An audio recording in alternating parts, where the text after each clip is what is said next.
We see lots of positive signals right now. We've seen a lot of pessimism and fear in the market, driving a lot of higher quality, more defensively natured stocks to quite extremely high valuations. On the other side of the coin, we have these value names that have been avoided by many investors. So you have this huge dispersion between value and quality, and that's really at sort of a multi-year extreme levels. Today, GEM looks cheap relative to itself, it looks cheap relative to developed markets, and value stocks look particularly attractive priced relative to the quality stocks, which have done well recently.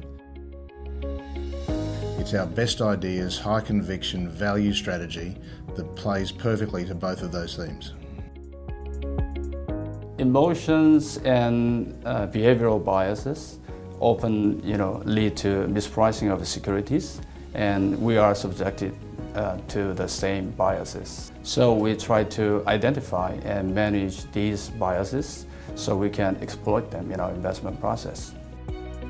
What we try and avoid is all the stocks that have stories. People love a story.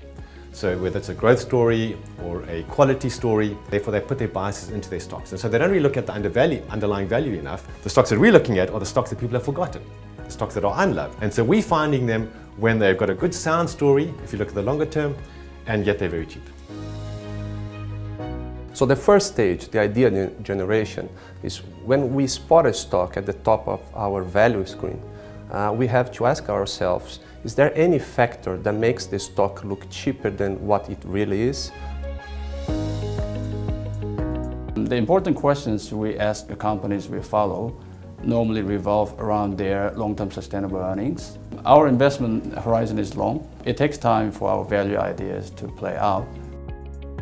The most important thing is that everybody at the table feels as if they have the right and the obligation to debate and challenge the assumptions.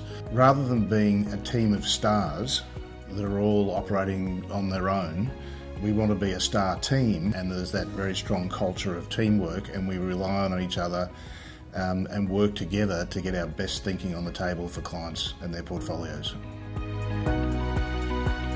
It's interesting because when you are amid a crisis, whether it's global or local, I think investors tend to put all the stocks, all the companies in the same bag. But when you have the opportunity to buy a quality company at such a low price, that's kind of a lottery ticket.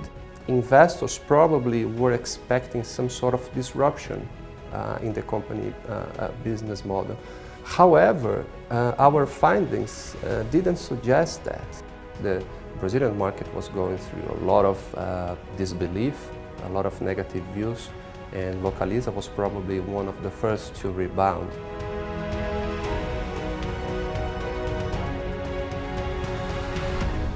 So nobody really knows what the future holds for global emerging markets, but we see a fantastic value opportunity for emerging markets today and over time.